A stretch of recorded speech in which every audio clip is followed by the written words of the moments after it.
ప్రార్థన చేస్తున్నామండి. పరిశుద్ధుడు అయిన మా ప్రియపరులు తండ్రి, దయగలిగినటువంటి దేవానికి స్తోత్రములు.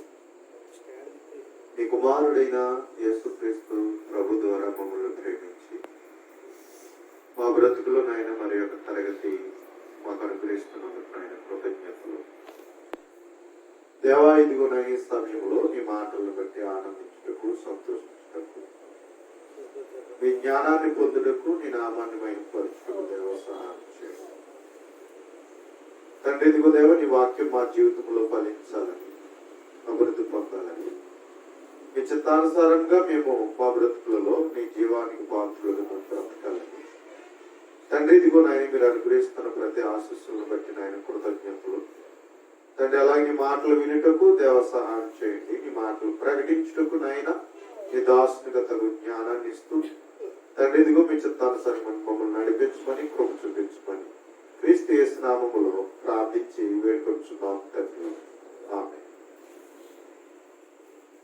ప్రభునందు ప్రియమైనటువంటి సోదరి సహోదరులకు చేరవచ్చిన ప్రతి ఒక్కరికి హృదయపూర్వకమైన వందనాలు తెలియజేస్తూ ఉన్నాను.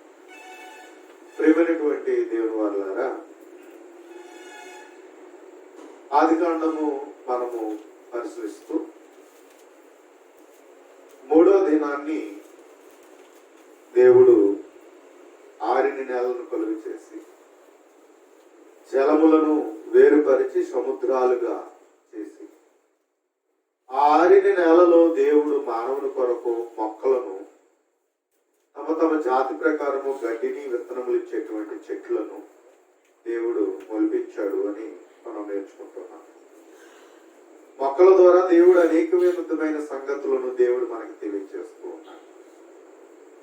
కాబట్టి ఆ మాటల నుండి మనం చూడగలిగినట్లయితే మొక్కలు నాటిన తర్వాత సోమరితనం అనేటువంటిది తగదు. ఎందుకంటే ఒక తోట అని కలిగి ఉన్నప్పుడు ఆ తోటలో ఎప్పుడు కూడా కష్టపడుతూనే ఉంటారు. దేవుడు ఏదైనా తోటలో మానవుని కలుగు చేసి పెట్టి ఆ ఏదైనా తోట సేద్యము చేయవాడిగా చేశాడు. కాపుగాయుడుకును ఏమంటాడు? 2వ అధ్యాయం మనం చూస్తే, ఆదికాండము 2వ అధ్యాయం మనం చూసినప్పుడు ఏదైనా తోటలో తను ఏ రీతిగా ఉండేటట్లుగా దేవుడు ఉంచాడు అనే విషయాన్ని మనం చూసినట్లయితే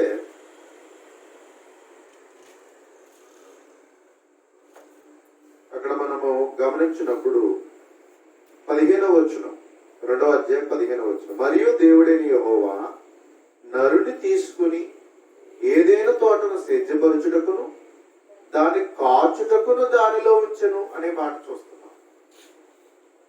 ఎవరైనా తోటను కలిగి ఉంటే ఆ తోట ఏం చేయాలంటే సేద్యం చేయాలా, కాపుదల కాసుకోవాలి. అప్పుడే ఆ తోట పచ్చగా, సారవంతంగా, చక్కగా ఉండడానికి అవకాశం ఉంటుంది.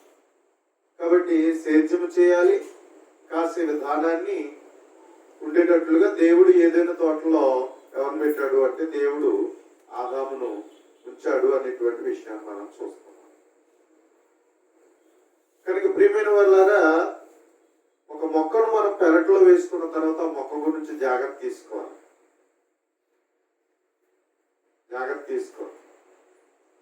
దాన్ని పట్టించుకోకపోతే అది కాసేమంటే ఎలా కాస్తుంది? ఒక మొక్కను వేసిన తర్వాత దానికి నీళ్లు పోయకుండా, కలుపు తీయకుండా, ఏమి చేయకుండా అది ఎదిగిపోవాలని, అది కాసేయాలి అన్నట్లయితే అది ఎలా సాధ్యము? కాబట్టి అది సాధ్యమైనటువంటిది కాదు. అందుకని ఒక మొక్కను మనం పెరట్లో వేసుకున్న తర్వాత మనకు బాధ్యత ఉంది. అంటే ఏం చేయాలి? ఇప్పుడు నిత్యము దానిని ఒక పశువులు వచ్చి దాన్ని పాడు చేయకూడదు. ఏమండి? పశువులు వచ్చి దాన్ని పాడు చేయకూడదు. దాని బలానికి మరలా మనం ఏం చేయాలి? మళ్ళీ దానికి కావాల్సినటువంటి ఎరువేయాలి. అంతేకాకుండా కలుపు తీస్తూ ఉండాలి. కాబట్టి అనుక్షణము దాన్ని కనిపెట్టుకుంటూ ఉన్నట్లయితే అది మనకి అది ఉపయోగపడుతుంది. తప్ప దాన్ని ఏం పట్టించుకోకుండా ఫలాలు వచ్చేయాలంటే అది ఎలా సాధ్యం? కాబట్టి అది సాధ్యమైనటువంటిది కాదు. కనుక ప్రియమైన వాళ్ళ సామెతల గ్రంథంలో 24వ అధ్యాయంలో, సామెతల గ్రంథము 24వ అధ్యాయాన్ని మనం చూసినట్లయితే 30వ వచనం నుండి మనం గమనించగలిగినప్పుడు, సామెతల గ్రంథం 24వ అధ్యాయం 30వ వచనం మనం చూసినట్లయితే, సోమరి వారి చేను నేను దాటి రాగా. ఎవరి చేను? సోమరి వాడి చేను. ఏమండి ఎలా ఉందట? ఇదిగో దాని అన్నంతటా మొండ్ల తుప్పలు బలిసి ఉండెను. మొండ్ల తుప్పలు బలిసి ఉండెను. దూలగొండ్లు దాన్ని కప్పి ఉండెను. దూలగొండ్లు దాన్ని కప్పి ఉండెను. ఇంకా దాని రాతి గోడ పడి ఉండెను. నేను దాన్ని చూచి యోచన చేసుకుంటేని, దాన్ని కనిపెట్టి బుద్ధి తెచ్చుకుంటేని, ఇంకా కొంచెము నిద్ర, ఇంకా కొంచెము కురుగుబాటు, పరుండుటగా ఇంకా కొంచెము చేతులు ముడుచుకునుట, వీటి వలన నీకు దరిద్రత పరిగెత్తుకుని వచ్చును, ఆయుధస్తుడు వచ్చినట్లు లేమి నీ మీదకి వచ్చును అని చెప్తున్నాడు. కనుక ప్రియమైనటువంటి వాళ్ళ ఒక తోట వేసిన తర్వాత దాన్ని చాలా జాగ్రత్తగా చూసుకోవాల్సిన బాధ్యత ఉన్నది. కాబట్టి సోమరితనంగా ఉండడానికి వీల్లేదు. సోమరుడు ఒకవేళ ఆ చేనేసిన తర్వాత పంట వేసి లేకపోతే ఒక పొలం కలిగి ఉండి దాన్ని ఏమాత్రం పట్టించుకోక నిర్లక్ష్యం ఉన్నాడు అనుకోండి, ఏం జరుగుతుంది? మొండ్ల తుప్పలట అంటే బలిసి ఉండునట, దూలగండ్లట దాన్ని కప్పి ఉండును అని చెప్పాడు. ఇంకా మొండ్ల తుప్పలుంటే, దూలగొండ్లు కప్పి ఉంటే ఎలా ఉంటుందా తోట? ఒకవేళ ద్రాక్ష తోట కానీ లేకపోతే మనకి తెలిసిన తోటలు ఏదో ఊహించుకుందాం, ఒకసారి ఆలోచిద్దాం. ఒకవేళ అలా ఉంటే ఎంత చిరాకు ఉంటాయండి తోట. కాబట్టి వాటి బలి వేసిన తర్వాత ఇప్పుడు ఏవైతే ఉన్నావో, మనం ఏదైతే ఫలాన్ని ఆశిస్తున్నామో, ఇప్పుడు ఏం చేస్తాయి? నెమ్మదిగా ఈ బలాన్ని ఇవి తీసేసుకుంటాయి. మొక్కకు చెందవలసినటువంటి ఏ ఫలం అయితే కాయాలని మనం చూస్తున్నామో, ఇది ఏం చేస్తాయి అన్నట్లయితే ఇవి పెరిగి వాటికి బలాన్ని తీసేసుకుంటాయి. రెండవదిగా ఏం చేస్తాయంటే మొక్కని ఎదగకుండా చేసేస్తాయి. అందుకని సోమరుడు ఏం చేశాడంటే నిర్లక్ష్యం చేశాడు. అంచేత మొండ్ల తుప్పలు బలిసిపోయే దూలగొండ్లు దానికి కప్పి ఉన్నాయి. కాబట్టి ఆ తోట చూడడానికి చాలా అసహ్యముగా ఉంటది. కాబట్టి ఇంకా కొంచెం నిద్రతో ఒకవేళ తను ఇంకేం చేశాడంటే దాని రాతి గోడ పడి ఉండేది. రాతి గోడ కూడా ఏమైపోతుందంటే పడి ఉండదంట. ఏదేమైనా ఎప్పటికప్పుడు గమనించుకుంటే, జాగ్రత్త చేసుకుంటేనే ఏదైనా బాగుంటుంది. కానీ నిర్లక్ష్యం చేస్తే ఉన్నది కూడా పాడైపోతుంది. ఉన్నది కూడా ఏమైపోద్ది? పాడైపోద్ది. అంచేత ఏం చేశాడు? అసలు పొలంలోకి వెళ్తలే, బతికిస్తున్నాడు. ఏదో పొలం అంటే ఉంది కానీ, తోట అంటే ఉంది కానీ దాని గురించి ఏమాత్రం ఆ చేను గురించి పట్టించుకోవడం లేదు. కాబట్టి ఏం చేస్తున్నాడు? రోజంతానే లేవడం, తినడం, పడుకోవడం, లేవడం, తినడం, పడుకోవడం, అంతే. ఆ తిండి కన్నా లేతున్నాడో లేదో కదా, ఆ తిండి తింటానికన్నా లేతున్నాడో లేదో ఆ బద్ధకంతో. కొంతమంది అలాంటి కూడా ఉంటారు. అంటే బద్ధకస్తుల్లో తిండి తింటానికి కూడా బద్ధకమే. కాబట్టి ఏం చేస్తారు? అంత వాళ్ళు మంచం మీద దొరుకుతూనే ఉంటారు. కాబట్టి ఈ విధమైనటువంటి రీతిలో ఉన్నప్పుడు ఏ పని కూడా బాధ్యత వహించరు. కాబట్టి ఉన్నది కూడా ఏమైపోద్ది? పాడైపోద్ది. ఉన్నది కూడా ఏమైపోద్ది అంటే పాడైపోయేటువంటి అవకాశం ఉంటుంది. కాబట్టి దాని రాతి గోడ పడి ఉండెను, నేను దాన్ని చూచి యోచన చేసుకుంటుని, దాన్ని కనిపెట్టి బుద్ధి తెచ్చుకుంటుని అని చెప్తున్నాడు. ఇంకా కొంచెము నిద్ర, ఇంకా కొంచెము కులుగుపాటు పరుండుడికై ఇంకా కొంచెము చేతులు ముడుచుకున్నట వీటి వలన ఏమొస్తుందంటే దరిద్రత వస్తుందట. ఏమొస్తుంది అన్నట్లయితే దరిద్రత వస్తుంది. దేవుడు కోరుతున్నది ఏంటంటే చురుకుదనం. దేవుడు కోరుతున్నది ఏంటంటే శ్రద్ధ కలిగి ఉండడం. దేవుడు తను కలుగు చేసిన తన పిల్లల్లో ఏముండాలని దేవుడు కోరుతున్నాడు అన్నట్లయితే చురుకుదనం కలిగి ఉండాలి, శ్రద్ధ కలిగిన వారిగా ఉండాలి అనేటువంటిది దేవుడు కోరుతూ ఉన్నాడు. కాబట్టి సామెతల గ్రంథంలో 10వ అధ్యాయం మనం చూసినట్లయితే, సామెతల గ్రంథము 10వ అధ్యాయము 4వ వచనం మనం చూసినప్పుడు, బద్ధకముగా పనిచేయవాడు దరిద్రుడగును, శ్రద్ధ గలవాడు ఐశ్వర్యవంతుడగును అని చెప్పవచ్చు. శ్రద్ధ గలవాడు ఏమవుతాడు అన్నట్లయితే ఐశ్వర్యవంతుడవుతాడట. అలాగే 12వ అధ్యాయం 24వ వచనం, 12వ అధ్యాయం 24వ వచనం, శ్రద్ధగా పనిచేయవారు ఏలుబడి చేయుదురు. శ్రద్ధగా పనిచేయవారు ఏలుబడి చేయుదురు, సోమరులు వెట్టి పనులు చేయవలసి వచ్చును. చూసారా ఏమైపోతారట? వెట్టి పనులు చేసే పని. పనికి ఎవరిస్తారు పని? సోమరుడికి. బద్దగా పని చేసుకుని ఎవరో పనిలో పిలుస్తారా? అలా పెట్టుకోరు కదా. ఎందుకంటే బాబు ఆడిని పిలుచుకుంటారు అంటారంటే, ఆనందికి పట్టుకుంటున్నారు అంటారు. కాబట్టి సోమరు చివరికి ఎట్టి పనులు చేసుకునేటువంటి పరిస్థితికి వెళ్తుంది అని చెప్తున్నాడు. తర్వాత మనం చూస్తే 27వ వచనం, సోమరి వేటాడినను పట్టుకున్నాడట. పోయిందిలే అనుకుంటాడు అంతే.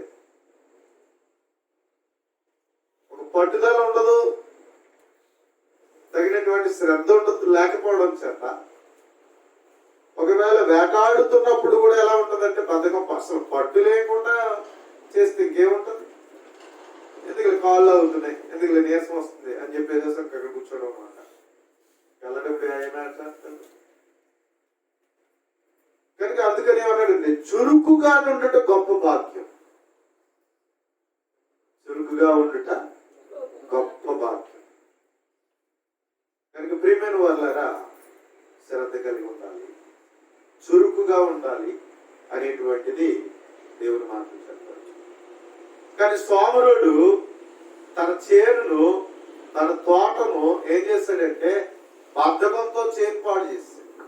మంచి తోటే, మంచి మొక్కలు వేయబడ్డాయి, కానీ దాన్ని పట్టించుకోలేకపోవడం చేత, నిర్లక్ష్యం చేయడం చేత వారి యొక్క సోమరితనాన్ని బట్టి ఏమైపోయింది అన్నట్లయితే తోటలో ఎలాంటి ముళ్ళ తుప్పులు బలిసిపోయాయట. ముళ్ళ తుప్పులు బలిసిపోయాయట. ఇంకేమంటున్నాడు అన్నట్లయితే ఏమన్నాడు తర్వాత? ఏం మొక్కలటవి? దోలగొండల ఏమైనాయటవి? దానికి కప్పి ఉండను, దోలగొండలు దానికి కప్పి ఉండను. అంటే ఇంకా తోట ఎలాగ ఉంటుంది ఒకసారి ఆలోచించి. ఫలాలు రావు, ఇంకా ఏమండి ఫలాలు వచ్చేటువంటి అవకాశము లేదు. కనుక ప్రియమైన వాళ్ళారా, అలాగే ఈరోజు మనం పోలిక చేసుకుందాం. ఈరోజు మనం అందరం కూడా దేవుని వ్యవసాయం అనే తోట. అవునండి, మనందరం కూడా దేవుని వ్యవసాయంలో నరమొక్కలు, దేవుడు నాటుకున్నటువంటి మొక్కలు. దేవుడు తన తోటలో మనల్ని నాటుకున్నాడు. దేవుడు మన జీవితంలో 30దంతులుగా, 60దంతులుగా, 100అంతులుగా ఫలించాలని దేవుడు మనల్ని నాటుకున్నాడు. అలాగే క్రీస్తులో మనల్ని ఏం చేశాడు అన్నట్లయితే అంటుగట్టి బహుగా ఫలించాలని, మంచి ఫలాలు ఇవ్వాలని ఆయన చూస్తున్నాడు. కాబట్టి ఆయన పనిచేశాడు, కాబట్టి మనల్ని నాటుకున్నాడు.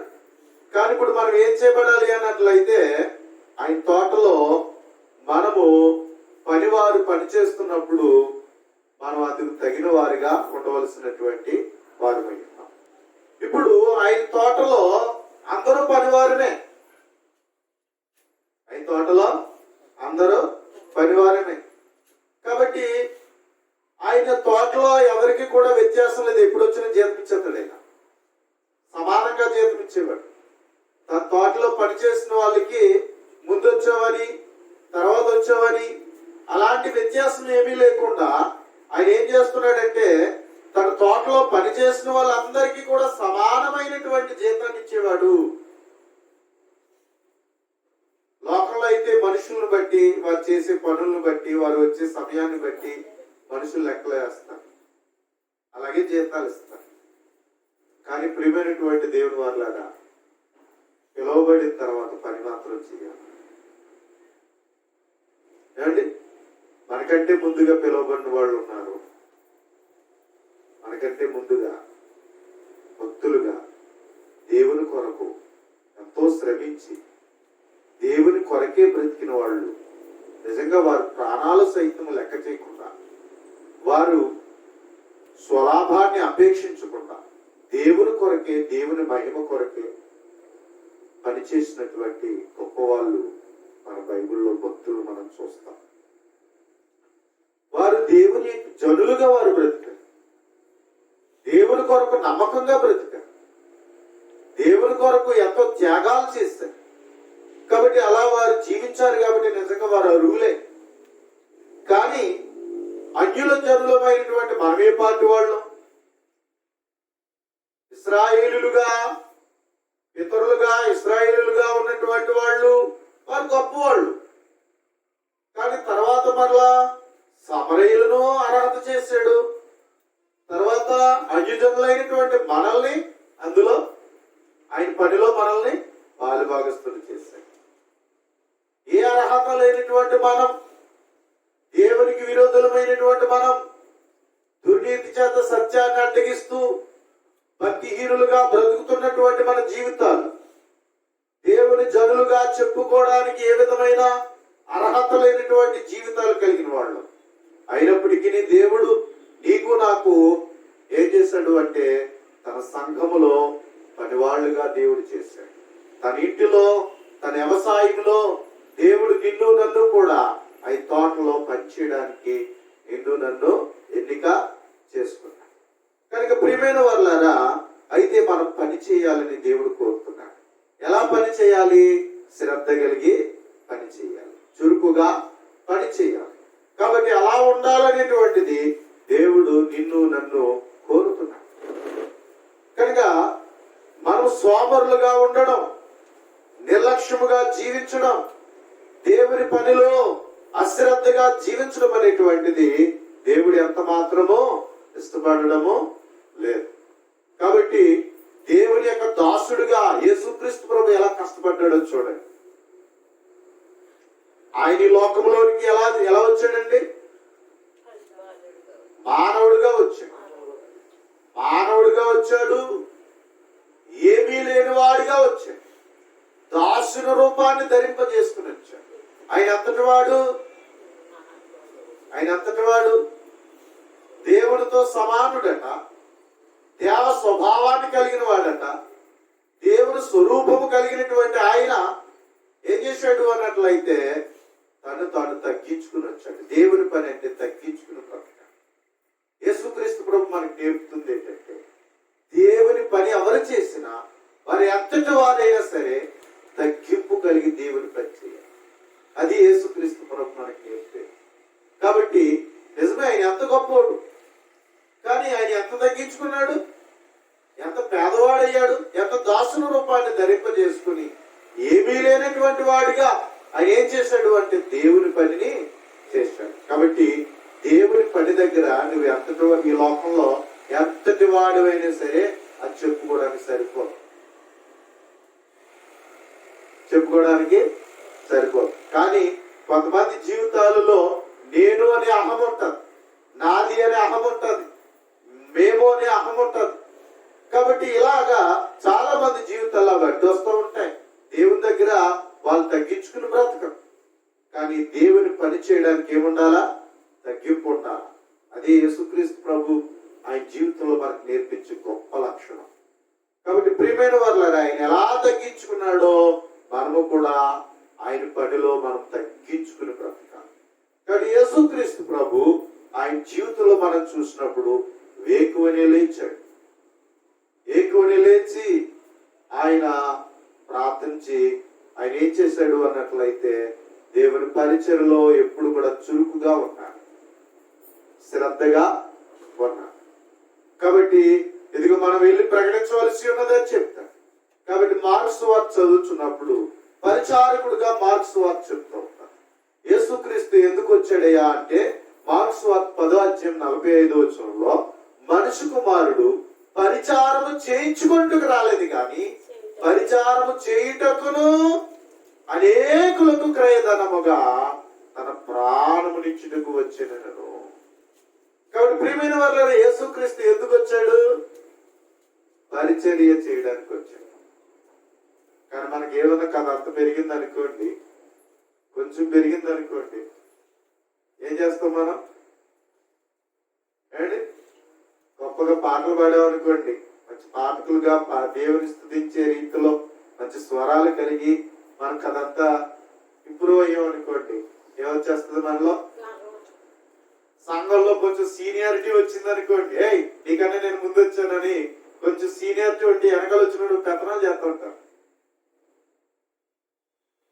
అవునండి, మనకి ఏదన్నా కొంచెం ఉంటే చాలండి, మనం ఎలాంటి వాళ్ళు ఉంటే పెత్తనాలు చేసిన వాళ్ళు అలా పెత్తనాలు చేసేవాళ్ళు. కాబట్టి దేవుని పనిలో మనం ఎంతటి వారమైనా తగ్గించుకోవాలి. కానీ ఎప్పుడు కూడా మనకున్న టాలెంట్ చూసి మనకి ఇవ్వబడిన తలాంత దేవుడు నీకు ఇచ్చాడు, దేవుడు నీకు ఆ జ్ఞానం ఇచ్చాడు, దేవుడు నిన్ను అలాగే ఆస్వాదించాడు, దాన్ని ఇంకా ఇంప్రూవ్ చేసుకోవాలి. కానీ ఉన్నదాన్ని చూసుకుని కొంచెం అహంగాని గర్వంగా వచ్చిందా అయిపోయింది మళ్ళీ. అది ఇప్పుడు మన జీవితంలో ఉండకూడదు. కాబట్టి కొంతమంది సేవా పరిచర్యలో ఏం చేసినా ఆటోమేటిక్ గా మనకి ఇది వచ్చేస్తూ ఉంటుంది. ఏమండి, గట్టిగా కానికిచ్చినా మనలో ఫీలింగ్స్ వచ్చేస్తూ ఉంటాయి. నేను ఇస్తున్నాను, నేను కాబట్టి ఇస్తున్నాను.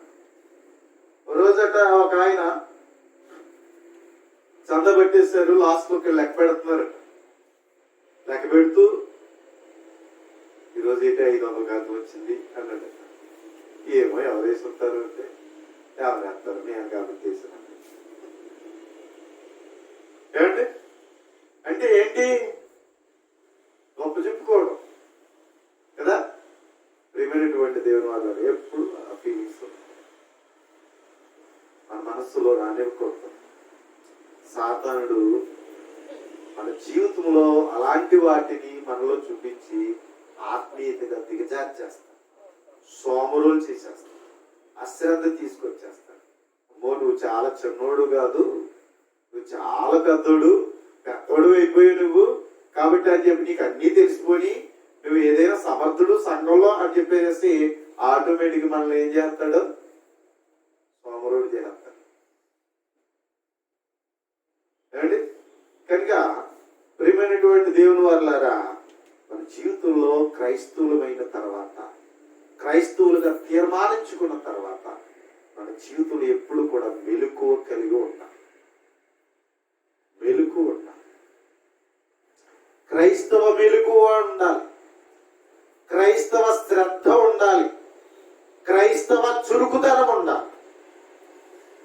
దేవుని యొక్క సంఘములో ఆయన పనిలో మనం ఏం చేయాలన్నట్లయితే మనం ఆయన పని చేయాల. కాబట్టి సంఘం ఏం చేయబడాలన్నట్లయితే ఫలించాల, అభివృద్ధి చెందాల. సంఘం బాగుంటే మనం బాగుంటాం. ఇది ఎప్పుడు గుర్తుపెట్టుకోండి. ఇశ్రాయేలు ఎప్పుడు కూడా ముందుగా వాళ్ళు ఏం చేస్తారంటే దేవుని యొక్క ప్రత్యక్ష గుడారం నిర్మించుకున్న తర్వాత ఆ తర్వాత వారు గుడారాలు నిర్మించుకున్నారు. ఏమండి, కాబట్టి ముందు ఏముండాలంటే దేవుని పని బాగుండాల, దేవుని పరిచర్య బాగుండాలి, సంఘము చక్కగా ఉండాలి, ఆత్మీయంగా ఉండాలి. కాబట్టి అది ఉండాలంటే ఎలా ఉంటది? ఉండాలంటే ఉండాలంటే ఎలా ఉంటది? నువ్వు ఉంటేనే కదా ఉంటది. నువ్వు రాకుండా సంఘం బాగుండాలంటే ఎలా బాగుంటది ఏమండి? నువ్వు రాకుండా సంఘం బాగాలంటే ఎలా బాగుంటుంది చెప్పండి? నువ్వు చేయకుండా దేవుని పని చేయకుండా సంఘం యొక్క పని ఎలా జరుగుతుంది చెప్పండి? దేవుని పని ఎలా జరుగుతుంది చెప్పండి? కనుక ఏం చేయాలన్నట్లయితే దేవుని పనిలో ఎప్పుడు సోమరివారిగా ఉండకూడదు, అశ్రద్ధగా ఉండకూడదు. మనం ఎప్పుడు కూడా మన బాధ్యత కలిగి ఏం చేయాలన్నట్లయితే మెలకుగా ఉండాలి.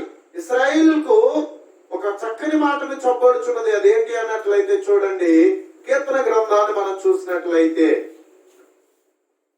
122వ కీర్తన.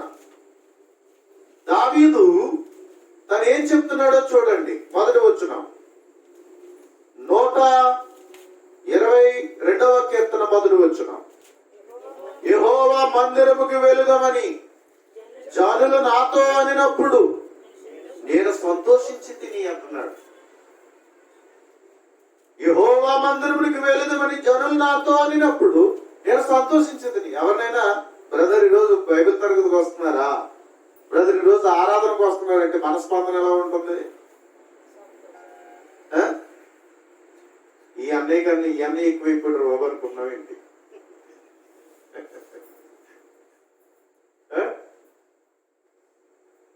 కొంతమంది ఎవరైనా మనం మేలుకొలిపితే, ఎవరైనా మనల్ని హెచ్చరిస్తే, మనల్ని ఎవరైనా పురుగొలిపితే ఏమండి ఇలాంటి ఫీలింగ్స్ ఏమైనా ఉంటాయా? సంతోషంగా yes brother I will come అన్నామా? వస్తున్నాను అంటున్నామా? మొదలెట్టారు బాబు అనుకుంటున్నామా? ఏ విధంగా ఉంటుంది మన యాటిట్యూడ్స్? దావీదు రాజుగారు వస్తున్నారా అంటే ఎలా ఉంటుంది? నన్ను అడుగుతున్నాడు అనుకుంటారు కదా. కానీ రాజుగారు అడుగుతుంటే ఇదిగో యెహోవా మందిరికి వెళుదామని జనులు నాతో అన్నప్పుడు నేను సంతోషించింది. ఈ సంతోషం నీకుందా? దేవుని పనిలో, దేవుని యొక్క సన్నిధి కొరకై, ఆయన పరిచర్య కొరకై ఈ విధమైన సంతోషం నీకుందా? ఒకసారి ఆలోచించు. 2వ వచనంలో, యెరూషలేమా మా పాదములు నీ గుమ్మములో నిలుచుచున్నవి. ఎస్, నీ పాదాలు ఎక్కడుండాలి అంటే దేవుని యొక్క సన్నిధిలో ఉండాలి అండి. మన పాదాలు ఎక్కడుండాలి? దేవుని యొక్క సన్నిధిలో ఉండాలి, ఆయన పరిచర్యలో ఉండాలి. కాబట్టి దావీదు అనుకుంటున్నాడు, యెరూషలేమా మా పాదములు మీ గుమ్మములో నిలుచుచున్నవి. యెరూషలేమా బాగుగా కట్టబడిన పట్టణము వలె నువ్వు కట్టబడుచున్నావు. అంటే యెరూషలేము దేవుని పట్టణం కాబట్టి యెరూషలేము ఎలా ఉండాలి? బాగుగా కట్టబడాలి. కానీ ఈరోజు యెరూషలేము అనేటువంటిది ఆత్మీయమైనటువంటి సంఘము యెరూషలేములో ప్రారంభించబడింది. ఆ యెరూషలేములో ప్రారంభించబడిన సంఘం ఈరోజు నీ దగ్గరికి వచ్చింది. ఆ సంఘంలో నువ్వున్నావు. ఆదిమ సంఘం ఎలాగైతే కష్టపడి వారు పరిచర్య చేశారో ఈరోజు నువ్వు నేను కూడా అదే విధమైన రీతిలో ఆ పరిచర్యను మన బాధ్యత కలిగి మనము సంఘ క్షేమాభివృద్ధికి పాటుపడాలి. కాబట్టి అందుకని ప్రియమైన వాళ్ళారా ఇంకేమంటాడో చూడండి, 6వ వచనం. యెరూషలేము యొక్క క్షేమం కొరకు ప్రార్థన చేయుడి. ఏం చేయాలట? యెరూషలేము యొక్క క్షేమం కొరకు ప్రార్థన చేయుడి. ఎందుకంటే యెరూషలేము బాగుంటే ఇశ్రాయేలులందరూ బాగున్నట్టే. ఎందుకంటే అక్కడ ఏముంది? దేవుని సన్నిధి ఉంది. అలాగే సంఘం బాగుంటే, సంఘం క్షేమాభివృద్ధి చెందితే సంఘం ద్వారా, సంఘము నుండి మనకి ఏమొస్తాయి? ఆశీర్వాదాలు వస్తాయి. అందుకని యెరూషలేము యొక్క క్షేమం కొరకు ఏం చేయమంటున్నాడు? ప్రార్థన చేయుడి. తర్వాత కింద వచ్చినాం, యెరూషలేమా నిన్ను ప్రేమించువారు వర్ధిల్లుదురు. యెరూషలేమా నిన్ను ప్రేమించువారు వర్ధిల్లుతారు అనే విషయము అక్కడ మనం చూస్తూ ఉన్నాం. కాబట్టి 9వ వచనంలో కట్టబడిన యెహోవా మందిరము నిమిత్తము నీకు మేలు చేయ ప్రయత్నించేదను, మేలు చేయ ప్రయత్నించేదను. కాబట్టి సంఘము కొరకు మనం ఏం చేయాలా? మేలే చెయ్యాలా. సంఘం కొరకు మనం ఎప్పుడు మేలే చేయాలి. కీడు తలపెట్టకూడదు, చెడ్డగా చెప్పకూడదు. సంఘం కొరకు ఎప్పుడు కూడా ఎలా చెప్పకూడదు? చెడ్డగా చెప్పకూడదు. సంఘములో మన ద్వారా సమస్యలు రాకూడదు, మన ద్వారా సమస్యలు రాకూడదు. మన వల్ల సంఘము క్షేమాభివృద్ధి చెందాలి, కానీ మన వల్ల సంఘము పతనానికి, ఏ విధమైన నష్టానికి కానీ, అపకీర్తికి కానీ, అవమానానికి కానీ దారితీయకూడదు. కనుక ప్రియమైన వారులారా, నువ్వు ఎప్పుడైతే క్రీస్తులోనికి బాప్తిసం పొందావో నువ్వు క్రీస్తులోకి వచ్చావు, సంఘములో చేర్చబడ్డావు. అక్కడి నుంచి నీకు బాధ్యత వచ్చింది. ఆయన పనిలో నువ్వు పాలుభాగస్తుడు అయ్యావు. నువ్వు పని చేసి జీతాన్ని సంపాదించాలి. యేసుక్రీస్తు తేబోతున్న జీతం కొరకు నువ్వు శ్రమపడు. సంఘం యొక్క క్షేమాభివృద్ధి కొరకు, సంఘము విస్తరించటంలో, అభివృద్ధి పరచటంలో నీ పాత్ర ఉన్నదనే సంగతి నువ్వు గుర్తెరగా. కాబట్టి ఆ విధంగా ఉండగలగా. కనుక ప్రియమైన వారులారా, అది కానీ యెరూషలేముకు యాత్ర చేయవారట ధన్యులనేటువంటి విషయం చెప్పబడుచున్నది. కాబట్టి మనం కూడా దేవుని సన్నిధికి ఎప్పుడు కూడా, ఆయన పరిచర్య కొరకు ఎప్పుడు కూడా ఉత్సాహంగా, సంతోషంగా, ఆనందంగా ఉండగలగాలి. ఆ విధంగా దేవుని పనిచేయాలి. కానీ ఎప్పుడు కూడా సంఘమును నిర్లక్ష్య పెట్టేటువంటి స్థితిలో మనం ఉండడానికి వీలు లేదు. నిర్లక్ష్యంగా, సోమర్తనంగా, అశ్రద్ధగా మనం ఉండకూడదు. కనుక ఇది గుర్తుపెట్టుకో. ప్రియమైనటువంటి వారిలాగా చూడండి, దేవుని గ్రంథంలో మరొక మాట, ఓబద్య గ్రంథం, హగ్గయి గ్రంథం అండి, హగ్గయి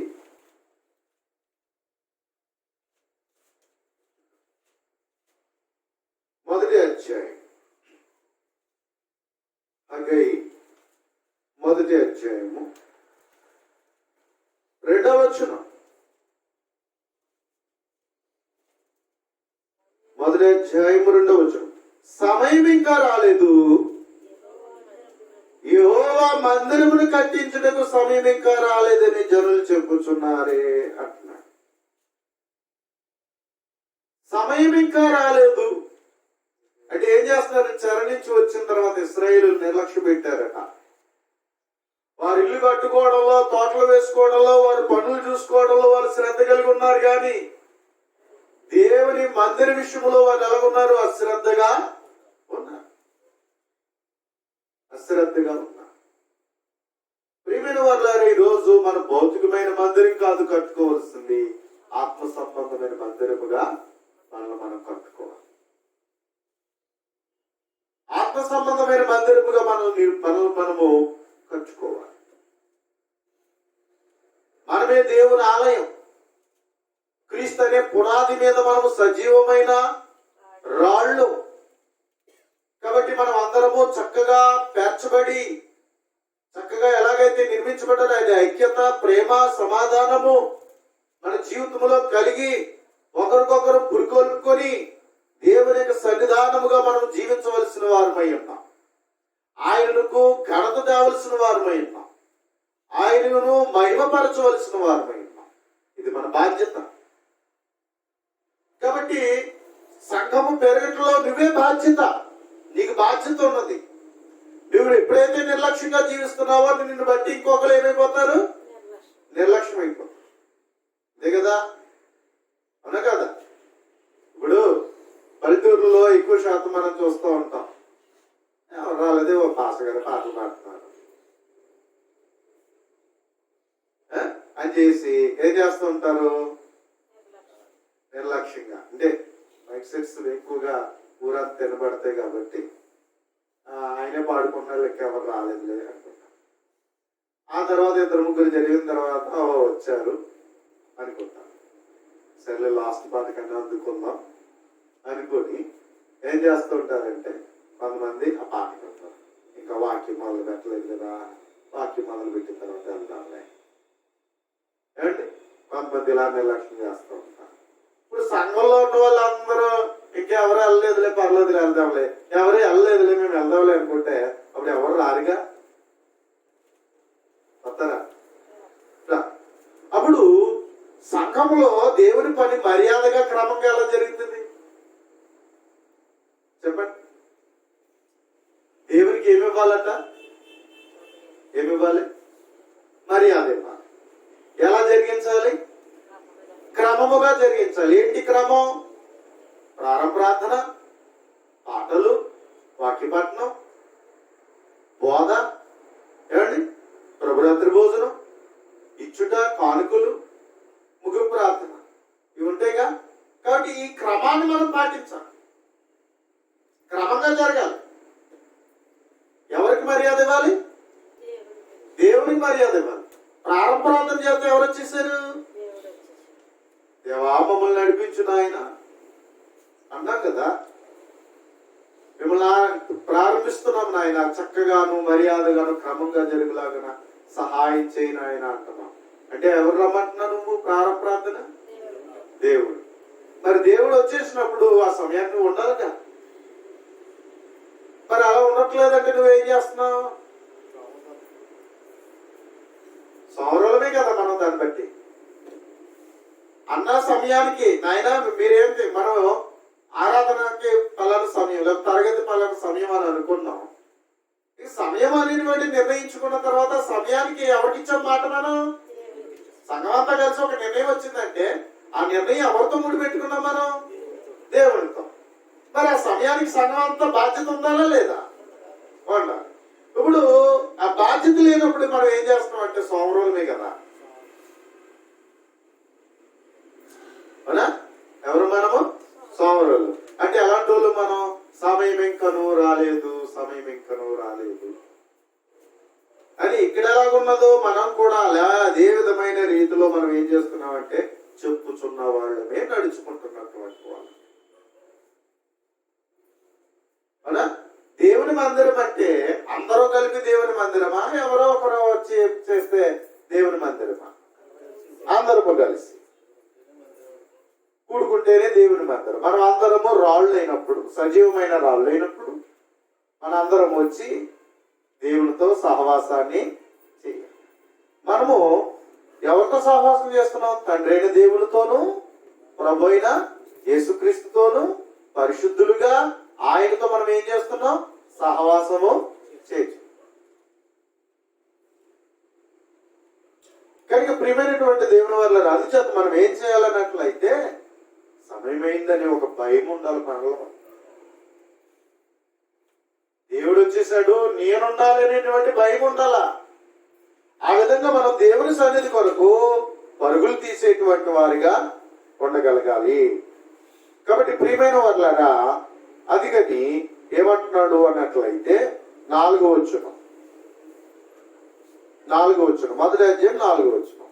ఈ మందిరము పాడై ఉండగా మీరు సరమ్మి వేసిన ఇండ్లలో నివసించుటకు ఇది సమయమా? మందిరం ఏమై ఉంది? పాడైపోయిందట.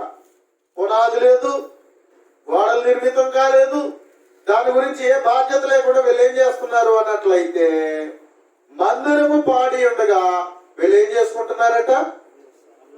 సరమ్మి వేసుకుంటున్నారు. వీళ్ళ పనులు వీళ్ళు చూసుకుంటున్నారు అంతే. వీళ్ళ పనులు వీళ్ళు చూసుకున్నారు కానీ ఎవరి పని చూడలేదు? దేవుని పని చూడలేదు. ఎన్ని పనులున్నా సరే దేవుని పనికి మనం బాధ్యత వహించాలి. ఇంకంతే. మనకి ఎన్నో పనులు ఉంటాయండి. కానీ మనం ఆ సమయానికి మనం ఏం చేసుకోవాలా? ముందుగానే చేసేసుకోవాలి, లేకపోతే తర్వాతనే చేసుకుందాలే అని మనం ఆ సమయం దేవునికి ఇచ్చేయాలి. అంతే తప్ప నీ పనులను అడ్డం పెట్టుకుని సాకులు చెప్పుకుని ఎగ్గొట్టేవాడిగా ఉండకూడదు. ముందు దేవుని పని, తర్వాత మన పని. ముందు దేవుని పని, తర్వాత నా పని అనే రీతిలో మనం ఏం చేయాలన్నట్లయితే ఆలోచించాలి. కాబట్టి అంతేగాని మన పనిని అడ్డం పెట్టుకుని దేవుని పనిని అడ్డం రీతిలో ఎప్పుడు ఉండకూడదు. కనుక ప్రియమైన వాళ్ళారా, ఏమన్నాడు అన్నట్లయితే ఈ మందిరం పాడై ఉండగా మీరు స్థలంపు వేసిన ఇండ్లలో నివసించుట ఇది సమయమా? కాబట్టి సైన్యములకత్తుది యెహోవా సెలవిచ్చింది ఏమనగా, మీ ప్రవర్తనను గురించి ఆలోచించుకొనుడి. మీరు విస్తారంగా విత్తినను కొంచెమే పండెను. మరి దేవుని మందిరం బాగోకుండా ఆశీర్వాదాలు ఎలా వచ్చేస్తాయి? అవునా? దేవుని మందిరం బాగుంటే దేవుని మందిరం నుండి ఏమొస్తాయి? ఆశీర్వాదాలు వస్తాయి. కానీ దేవుని పనిని నిర్లక్ష్య పెట్టి మన పనిలో డెవలప్ అయిపోవాలంటే ఎలా ఉంటది? అందుకని ఏమన్నాడు అన్నట్లయితే, మీరు విస్తారంగా ఇచ్చినను ఏమవుతుందట? మీకు కొంచెమే పండాను. మీరు భోజనము చేయించున్నాను, ఆకలి తీరక ఉన్నది అంటున్నాడు. భోజనం చేస్తున్నా ఆకలి తీరతా లేదట. పానము చేయించున్నాను, దాహము తీరకి ఉన్నది. బట్టలు కొప్పుకొనుచున్నాను, చెలాగకున్నది. పనివారు కష్టము చేసి జీతము సంపాదించుకున్నాను, జీతము చినిగిపోయిన సంచిలో వేసినట్టుగా ఉన్నది. కాబట్టి ప్రియమైన వారులారా, అన్ని విధాలుగా అభివృద్ధి చెందాలంటే ముందు దేవుని పని, దేవుని యొద్ద నుండి ఆశీర్వాదం పొందుకొని అప్పుడు మన పనులు మనం చేసుకోవాలి. అంతే తప్ప దేవుని యొక్క నివాస స్థలమైనటువంటి నివాసముగా ఉండే దేవుని మందిరాన్ని నిర్లక్ష్య పెట్టి మనము మన పనులు మనం ఎంత చేసుకున్నా ఏముండదు? ఆశీర్వాదము. అందుకని ఇశ్రాయేలుకి సంగతిని తెలియజేస్తూ ఉన్నాడు. అలాగే ఈ రోజు నీ జీవితంలో ఆత్మీయంగా బాగుండాలి అన్నట్లయితే, ఆత్మీయతలో నువ్వు వృద్ధి చెందాలి అన్నట్లయితే, నువ్వు దేవుని పనిలో పాలు భాగస్తులు కాకుండా నువ్వు ఎలాగ ఆత్మీయంగా అభివృద్ధి చెందేస్తావు? ఏమండి, ఎలా అభివృద్ధి చెందేస్తారు? సరిగ్గా ప్రార్థన చేయకపోయి, వాక్యం చదవకపోయి, దేవుని సన్నిధికి వెళ్ళకపోయి, అంతా నిర్లక్ష్యంగా బ్రతుకుతూ జీవిస్తూ నువ్వు ఆత్మీయంగా బాగుండాలంటే, సంఘముగా బాగుండాలంటే ఆశీర్వాదాలు ఎలా వచ్చేస్తాయి? సోమరుడు పని చేయలేదు, ఆ తోటను పట్టించుకోలేదు. ఏం జరిగింది? ముళ్ళ తుప్పలు వచ్చాయి, కలిసిపోయినాయట. అవునా? ఏమయ్యాయి? ముళ్ళ తుప్పలు కలిసిపోయాయి, దూలగొడ్లు పెరిగిపోయాయట. కాబట్టి ఫలాలు లేవు. మరి అందరిలాగే నాకు వచ్చేయాలంటే ఎక్కడ వస్తుంది? అందరిలాగే లాభాలు వచ్చి నాకు వచ్చేయాలంటే వచ్చేద్దా? కష్టపడితేనే వస్తుంది, కానీ కష్టపడకుండా వచ్చేయమంటే అది ఎలా వస్తుంది? అది సాధ్యము కాదు. అలాగే మనం దేవుని సన్నిధిలో దేవుని పరిచర్య చేయకుండా ఆశీర్వాదాలు వచ్చేయమంటే ఎక్కడి నుంచి వస్తాయండి? కనుక ప్రియమైనటువంటి దేవుని వాళ్ళారా, మరి ఈరోజు సంఘం పట్ల ప్రతి ఒక్కరికి బాధ్యత ఉన్నది. ప్రతి ఒక్కరికి బాధ్యత తీసుకుని దేవుని పరిచర్యలో శ్రద్ధ కలిగి ఉంటారు, చురుకుగా ఉంటారు. ఒక దేశాంతరం పోతున్నటువంటి ఒక యజమానుడు తన దాసులను పిలిచి తలాంతులు ఇచ్చాడట. మీకు అప్పచెప్తున్నాను, నా ఆస్తులు నేను వచ్చేటప్పటికి ఇవన్నీ బాగా అభివృద్ధి చేయండి, బాగా జాగ్రత్తగా చూసుకోండి, మీకు ఇంప్రూవ్ చేయాల. మీరు బాగా పని చేస్తే నేను మిమ్మల్ని ఇంకా బాగా అనేకమైన వాటి మీద నేను నియమిస్తాను అని చెప్పాడు. కాబట్టి అందులో 10 తలంతులు గలవాడిని చూసి వాడి టాలెంట్ని బట్టి, వాడికున్న సామర్థ్యతను బట్టి వీడు చేయగలడు అని తన ఆస్తిలో ఏం చేశాడంటే 10 తనకు అప్పచెప్పాడు. ఒరే బాబు, జాగ్రత్త చూడు, ఇవన్నీ నీకు అప్పచెప్తున్నాను, బాగా కష్టపడి బాగా పని చెప్పి ఇంప్రూవ్ చేయని చెప్పుకొచ్చాడు. అలాగే అయ్యగారు అన్నాడు. తర్వాత రెండో వాడికి 5 ఉన్నటువంటి వాడిని చూశాడు. వాడు 5 సామర్థ్యం కలిగిన వాడు. దగ్గర ఎవరైనా పని చేసేదాన్ని బట్టి కదా పని అప్పు చెప్తాం మనం, చేతగానోడికి ఇవ్వం కదా. చేసే సామర్థ్యతను బట్టి పని అప్పు చెప్తాం. కాబట్టి అలాగే 5 గలవాడికి 5 ఇచ్చి ఏం చేశాడంటే వాడి సామర్థ్యతను బట్టి 5 తలాంతులు ఇచ్చాడట తన ఆస్తిలో. ఆ తర్వాత ఎందుకు పనికిరాడు, ఎప్పుడు చూస్తున్నాడు, వీడు ఇంతేయడు, ఏ పని సరిగ్గా చేయడు, సరేలో ఒకటి ఇద్దాం, ఎలా చేస్తాడో చూద్దాం అని చెప్పేసరే ఇదిగరా ఇది ఒకటి నీకు అంటే, అలాగే బాబు గారు తప్పకుండా చేసేస్తానండి అంట. సరే అని చెప్పేసి ఈ 10 తీసుకున్నవాడు కష్టపడ్డాడండి, సామర్థ్యతను అంతా ఉపయోగించాడు. కష్టపడితే ఖచ్చితంగా ఫలితం ఉంటుంది కదండి, అవునే కదా? కష్టపడేవాడికి ఎప్పుడు ఫలితం ఉంటుంది. అందరూ పిలుస్తారు కష్టపడేవాడు. సోమరుణ్ణి ఎవరు పిలుస్తారు? పని అప్పు చెప్పిన తర్వాత టయానికి పని చేయకుండా, ఆ పనిని ఒప్పుకుంటే వీడు డబ్బులు తీసుకుని అటు ఇటు పోయాడు అనుకోండి, ఎవరైనా ఎక్కువ ఒప్పుకుంటారు అలాంటి అస్సలు పనిలో పెట్టుకోండి. తెలిసిపోద్ది కదా మనకి. ఫస్ట్ టైం చూస్తాం, సెకండ్ టైం చూస్తాం, ఇంకా వదిలేస్తాం. వద్దని బాబాడు అస్సలు పని చేయడానికి అని చెప్పేస్తారు. అంతే తాగి పడుకుంటున్నాడు, డబ్బులు కూడా ఇవ్వద్దండి, పని చేస్తానే ఇవ్వండి తప్ప అని మనం ముందుగానే చెప్పేస్తాం, మన స్వభావం తెలిసి. కాబట్టి ఇక్కడ ఈ 10 తలాంతులలో వాడు కష్టపడ్డాడు, 10కి 10 సంపాదించాడు. 5 గలవాడు 5కి 5 సంపాదించాడు. ఈ 1 ఉన్నవాడు భయపడిపోయి మూట కట్టేసి గొయ్యి తీసేసి గొయ్యిలో బాధ పెట్టేసాడు. నేను ఏం చేయలేను, అంత గొప్ప కాదు, నాకు ఏం రాదు, వచ్చిన తర్వాత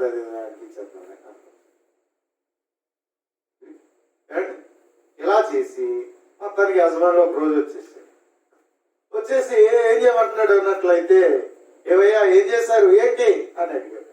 లెక్క అడుగుతుంటే 10కి 10 నేను సంపాదించాను, చాలా నమ్మకమైన మంచి దాసుడా, ఈ కొంచెంలో నువ్వు నమ్మకంగా ఉన్నావు కాబట్టి మరి అనేకమైన వాటి మీద నేను నిన్ను నియమిస్తున్నానని చెప్పాను. ప్రమోషన్ రావాలంటే కష్టపడేవాడికి ప్రమోషన్ ఇస్తారు, పనిచేయడానికి ఎవరిస్తారు ప్రమోషన్? అంచెలంచెలుగా ఒక స్థాయి నుండి మరొక స్థాయికి ఎదిగాడంటే కష్టపడ్డాడు కాబట్టి ఆ స్థాయిలోకి తను ఎదగడం అనేటువంటిది మనం చూస్తాం. అలాగే 5 గలవాడు 5కి 5 సంపాదించాడు. ఈ 1 ఉన్నవాడు ఏమన్నాడంటే, ఎత్తని చోట పోయేవాడు నువ్వు, లేని చోట కూర్చోవాడు నువ్వు ఏదైనా చేయగల సమర్థులు. అందుకే భయపడిపోయి ఏం చేశానంటే, నేను ఏం చేశాను, దీన్ని గోతులు పార్పిడిస్తుంది. వీళ్ళిద్దరిని బలా నమ్మకమైన మంచి దాసుడా అన్నాడు. ఎప్పుడైతే వీడిని చూశాడో ఒక్కసారి ఏమైతే కోపం వచ్చేసి, రే చెడ్డదాసుడా, సోమరైన చెడ్డదాసుడా అని చెప్పేసి ఏం చేశాడు అన్నట్లయితే, వెంటనే వాడిని సావుకారులందరూ పెట్టబోయేవా నువ్వు తీసుకెళ్ళి పోయి ఎందుకు అలా పాడు చేసావు అని చెప్పేసి కోపం తెచ్చుకుని ఇదిగో వాడిని నరికించి ఇదిగో వాడిని చీకట్లు పడివేంటని చెప్పాడు.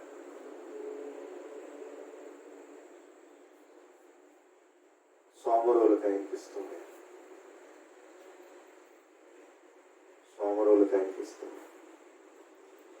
ఆయన పనిలో సోమరిగా నిర్లక్ష్యంగా అశ్రద్ధగా ఉన్నటువంటి వారు ఎవరు కూడా ఆయనకి ఇష్టం లేదు. సంఘములో నువ్వు చేర్చబడిన తర్వాత నీ బాధ్యత ఏంటి అన్నట్లయితే, నీకున్న తలాంతుల ద్వారా నువ్వేం చేయాలా? దేవుని పనిలో నువ్వు చేయాలి. ఏం చేయగలవు సంఘంలో? నీకు ఏ సామర్థ్యం దేవుడి నీకు ఇచ్చాడు, ఆ సామర్థ్యతను బట్టి నువ్వు ఆ పని నమ్మకంగా నువ్వు చేయాలి. అంతే తప్ప నాకు ఏది రాదండి బాబు, నేను అంత తెలివైనోడు కాదండి బాబు అని చెప్పేసి కొంతమంది ఏం చేస్తూ ఉంటారు, నిర్లక్ష్యంగా ఉంటారు. ఏమి రాదట, ఇది ఎంతకాలం వచ్చినా ఏమి రాదా? కొత్తలో అంటే ఎవరికి రాదు, కానీ సంవత్సరాలు గడిచే కొద్ది ఏమి రాదా? ఓ ప్రార్థన చేయడం రాదా? ఓ పాటలు పాడడం రాదా?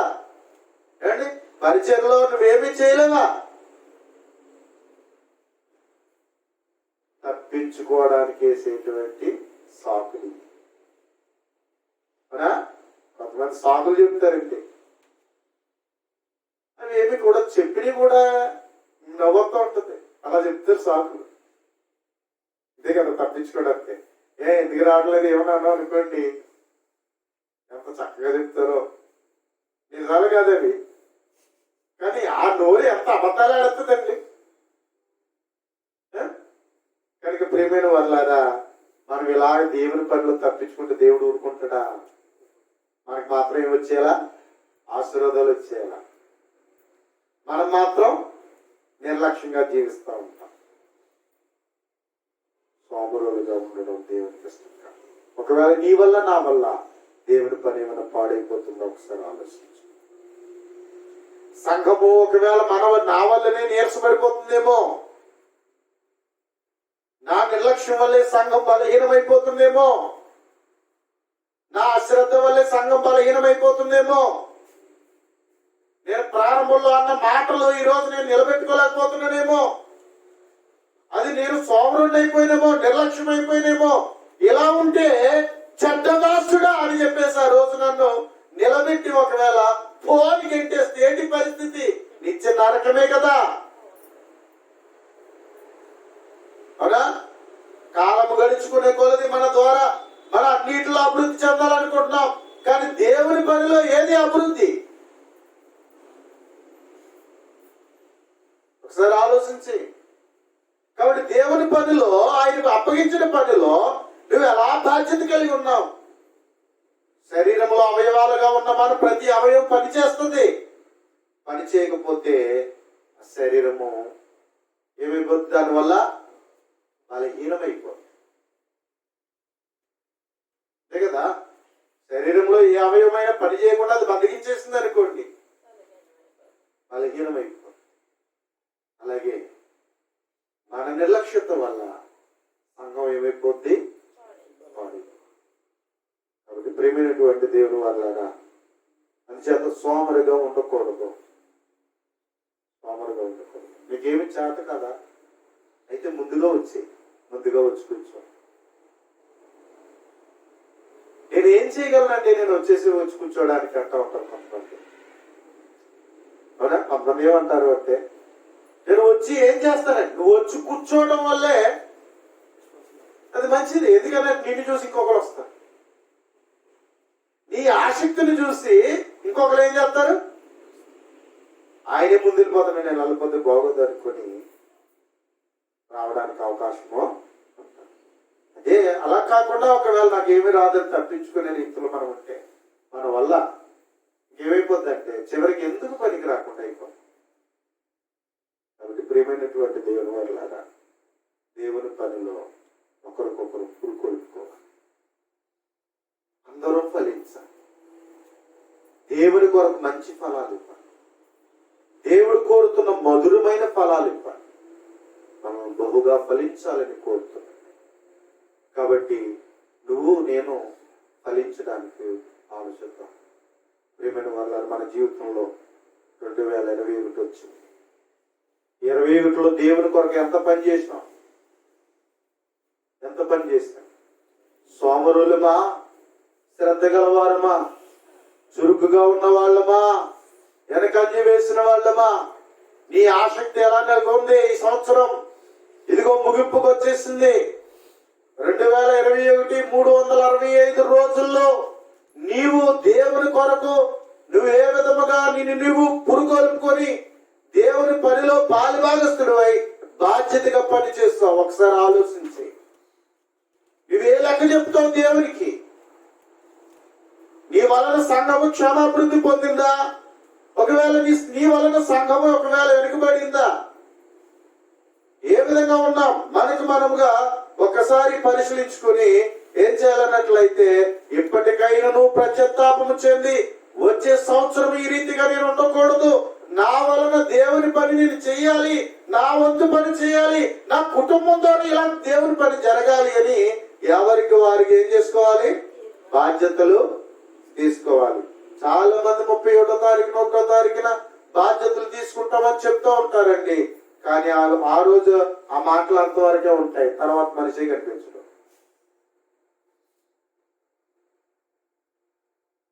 ఏమండి? తర్వాత మనిషే కనిపించదు. మరి ఎలా అయితే పరిచయం ఎలా ఉంటుంది?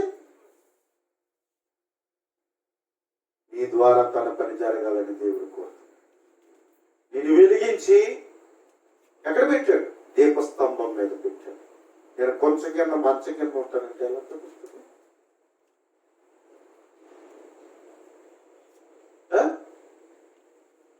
మంచం కింద పెడితే వెలుగు వస్తుందా? అలాగే మనం బద్దగస్తుల పైన నిద్రపో దేవుని పైన ఎగ్గొట్టేసి ఇంటికి పడుకుంటే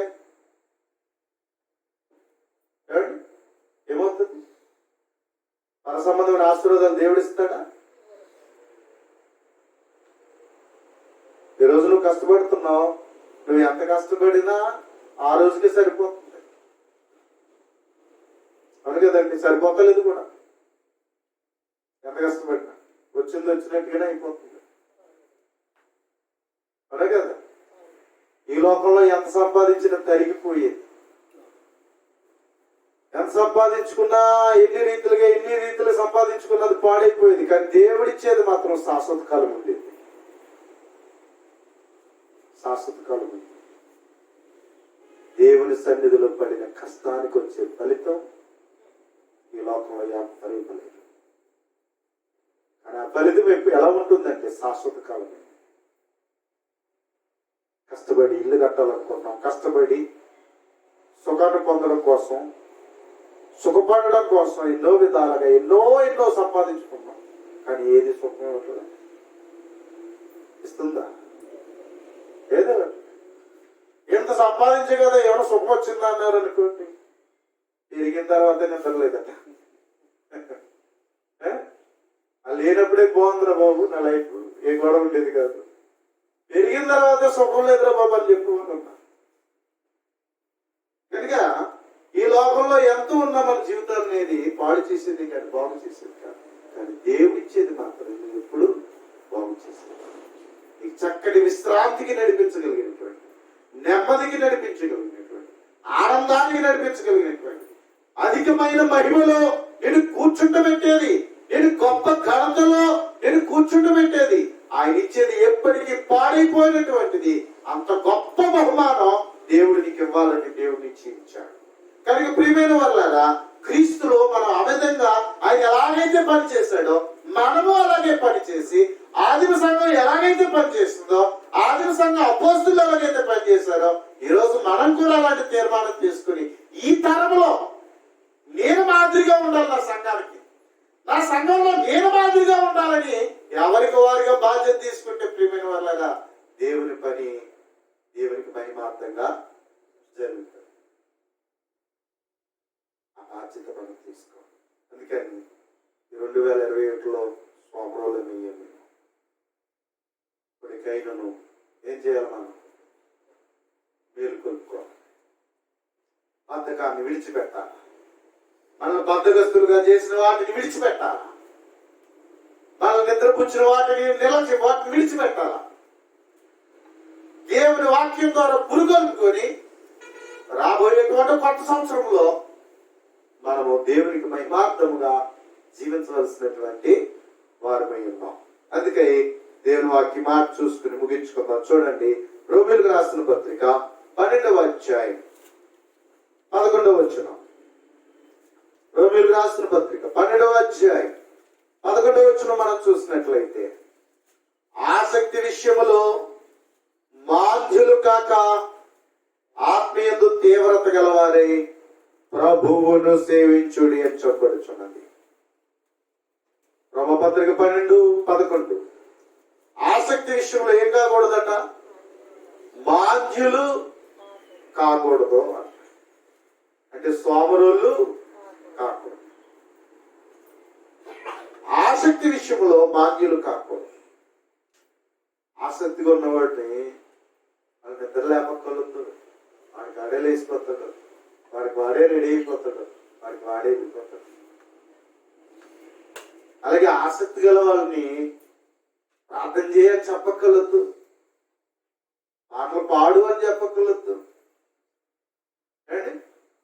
వాక్యం చదువు అని చెప్పక్కర్లొద్దు, దేవుని సన్నిధికి వెళ్ళు అని చెప్పక్కర్లొద్దు. ఆసక్తి గలవాడు ఎప్పుడు కూడా ఎలా ఉంటాడు? తన పనిని తను సక్రమంగా చేసుకుంటూ పోతాడు. నన్ను అలా ఉన్నావా?